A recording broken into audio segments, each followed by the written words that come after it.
Joining us on American History TV is Sophie Oliver, a PhD candidate from Royal Holloway, University of London. What brought you to the Kluge Center? Hi.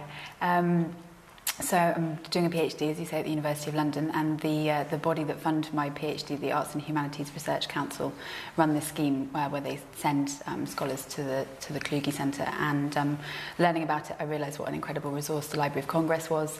What a wonderful few months I could have here at the Kluge Centre with my own desk and the resources that they have here. I was particularly interested to learn that they had a full run of this magazine, Charm. It's a 1920s women's magazine that I had learnt about and that I was more interested in finding a bit more out about.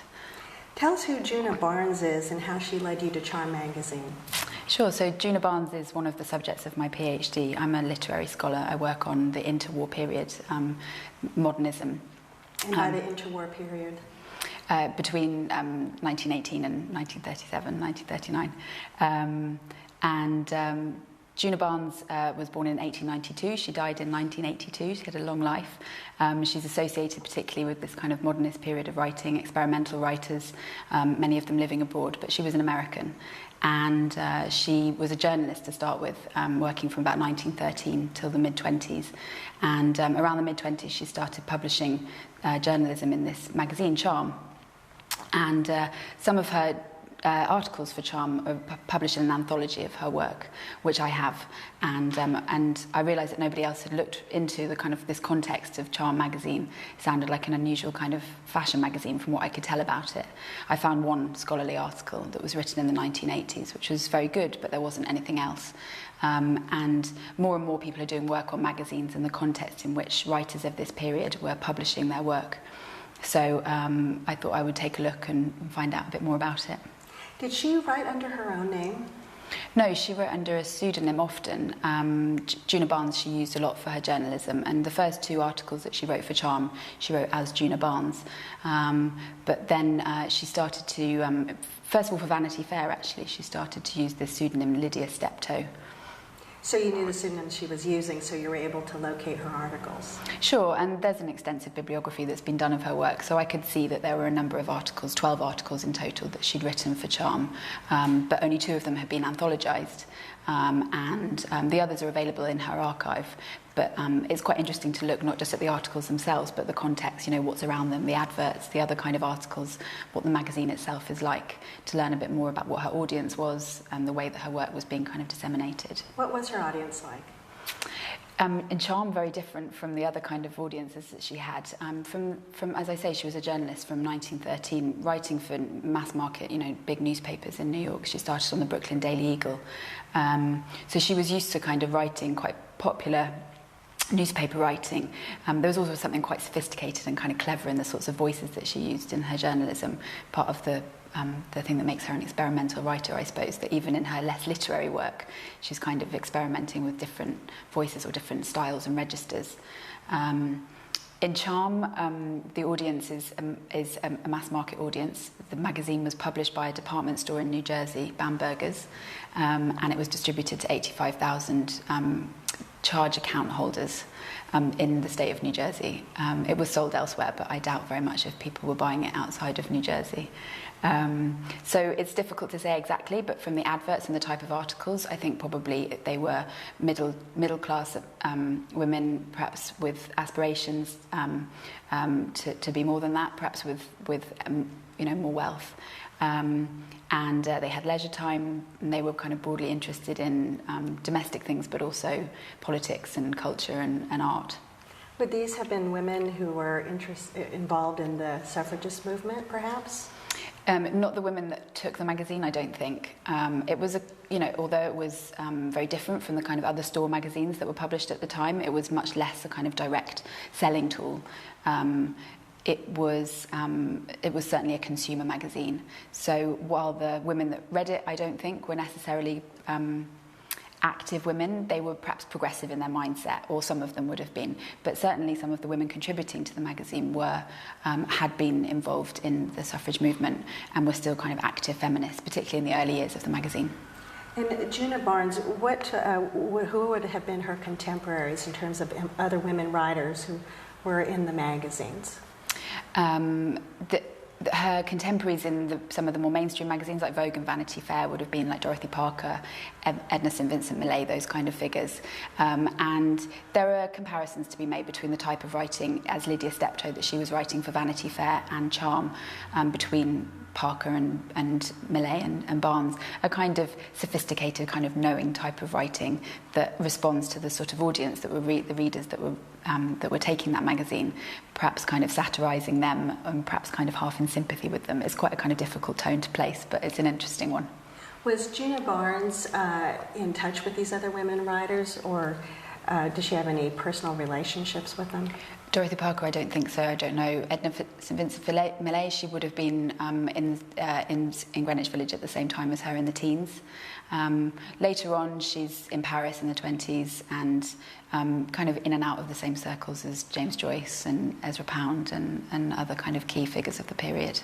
So tell us what you found here in the archive at the Library of Congress. What is the Charm collection like? At the Kluge Centre, I've had the whole set of Charm at my desk, which has been wonderful and lots of time to kind of look through it. And I've discovered a kind of ambitious magazine, really, that for a department store magazine really kind of was trying to use this magazine as a promotional tool to kind of perhaps cultivate a particular audience for the store, for Bambergers, but also to kind of to cultivate an air of modernity about it. If you look at it, it's got kind of modern typefaces, a really kind of slick layout. It's kind of confident and bold. It uses contemporary illustrators and photographers, a mix of kind of photography and illustration, which is quite characteristic of the more kind of modern journals of the period. The slicks, as they call them, Vanity Fair and Vogue and Harper's Bazaar. So to look at it, it's modern. And yet what's really interesting about Charm, I think, is that it's got a really kind of equally confident civic kind of local focus on New Jersey issues. So it sort of blends this kind of, these issues of modernity with women living and sometimes working in New Jersey. What kinds of local issues have you come across? So, for instance, if there's an article about women in politics, then it would be women in New Jersey politics. There's a writer called Malcolm Cowley, who was another kind of part of the expatriate scene in the 1920s, and they commissioned him to write a number of pieces throughout the 20s. And I read in one of his memoirs that he started to suggest his own topics, and he would suggest writing about New Jersey, natural history, I suppose, kind of articles about the coastline of New Jersey, a particular bridge or something like that. So quite broad. Have you been able to fashion some conclusions from the research that you've done so far, or has the research led you in an unexpected direction?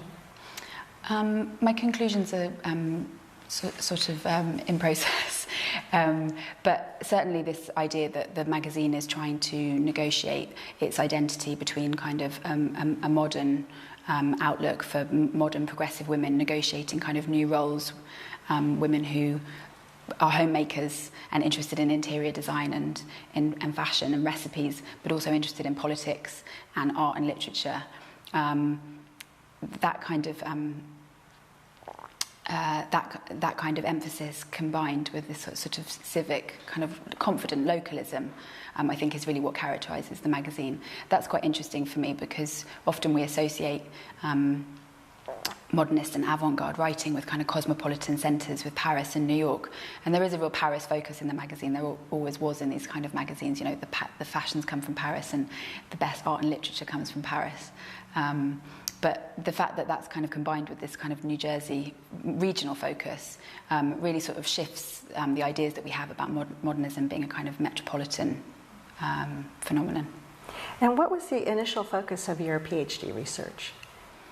My PhD looks at female modernist writers and their links with fashion. I'm interested in how they write about fashion in their work, in their literary work, but also in journalism, for instance, in Barnes's journalism. How they use it thematically, philosophically, and even, for instance, fashion is quite a useful way of thinking about the passage of time, or using it kind of metaphorically as how other things might be trend-driven, like the avant-garde itself, for instance, might be a passing trend, just like another fashion. Can you give us an example of how fashion indicates the passage of time? I try and think of one from Barnes's writing. She has an image in one of her early books of poetry of a pregnant baby, which is quite a sort of strange kind of anarchistic kind of vision of time. For instance, she's kind of quite interested in that. I think it's a way for her to focus on modernity and how it so quickly kind of comes and then it's gone, you know, it's a passing moment. And she compares that to images of kind of a picture, for instance, that she draws to accompany this book of poetry of a woman wearing very up-to-date, fashionable trousers. I think that the comparison is a way, like I say, of kind of her saying that this modern moment that we're so invested in will be old hat. Tell us a little bit about that modern moment. What was the world they lived in? What was it like? What was happening for these women? It was a time when women were able to negotiate their identities for themselves in a way that they hadn't been before, I think. This was happening from the late 19th century, really, but Juno Barnes was part of a group of women and men in Greenwich Village in the teens, for instance, who were, living in new ways, writing the scripts for themselves, in a sense. Women could wear trousers and smoke in public. That wasn't necessarily approved of in some circles, but there was a sense of freedom. I wouldn't want to overstate that because, you know, women didn't get the vote, for instance, in America until 1920, in 1928 in England. So there was still work to be done, but it was certainly a time of new possibilities for women and their identities. Fashion's a really big part of that because it was a way of them expressing that and trying out some of those new roles. What contributions do you hope your research will make? I hope that my research continues to expand our idea of who were important figures of this time. For a long time, modernism was thought of in terms of the big kind of male figures, Joyce and T.S. Eliot. Virginia Woolf got mentioned sometimes. But in the past couple of decades, feminist scholars and other scholars too have really kind of expanded our notion. It included more peripheral figures like Barnes, and Barnes is more and more a kind of a more central figure in modernism. So I'm hoping that my work kind of continues that work that's already been done, but also by bringing her into the kind of orbit of a subject like fashion, which is also a kind of marginalized subject, continues to be kind of marginalized as not necessarily serious. I hope to show more about the kind of cultural context that these people were working in, and how they were thinking through issues that affected women in modernity. Fashion's one of the ways in which they did that. Why do you think the study of fashion has been marginalized? I think it appears frivolous. Its association with women indelibly. It's not seen as a serious issue, I suppose. But the authors that I look at, Barnes particularly, as I said, is invested in it kind of philosophically, and that really kind of lifts it up into a serious subject. You know, we like to think about art in relationship to literature, for instance, and I think that fashion can be thought about in the same way as a kind of valid cultural form that writers were really interested in for its use. Have you found any surprises in your research? I was really surprised to learn one of the nicest discoveries that I made here was who the first editor of Charm was, a woman who's named on the contents page as Elizabeth Breuer, and I couldn't find anything else about her. And the resources at the Library of Congress are amazing, and I still couldn't find her name anywhere. And then I was reading Malcolm Cowley's memoir that I mentioned, and found a small paragraph where he mentioned the work that he did for Charm and the name Bessie Breuer. So her name was really Bessie. So a little bit like Barnes, she was kind of using a different name, slightly more formal. And I learned that she, as well as being a prolific journalist and quite a young female journalist in New York in the teens, she was also associated with avant-garde circles of the time, the artist Marcel Duchamp, the photographer Man Ray. She brought out an avant-garde journal with those two. It only lasted one issue. But it was really interesting to me to know that these people associated with Charm weren't just kind of commercially driven, that they had this kind of these other, modernist sort of cultural associations. So given discoveries like this, has the research raised any new questions for you in terms of your inquiries here at the Library of Congress? That's really kind of driven the path that I've taken in terms of thinking about the sort of twin identity of charm. It's kind of modernist credentials on the one hand, and its New Jersey focus on the other. And this idea of a kind of the regional reception of modernism, of literature and art more generally, I think is something that's a kind of nascent aspect of study in the period that I look at. And I think there's lots more work to be done on that. As I said, we kind of assume that modernism and literature in this period is kind of happening in metropolitan centres, and actually it's kind of being received in lots of different places, including Newark. And the way that it's received, disseminated, the way that it's read is really important for what we know about modernism. So to know more about that through magazines like Charm, I think is something that could definitely be developed. Sophie Oliver, thank you for being with us on American History TV. Thank you.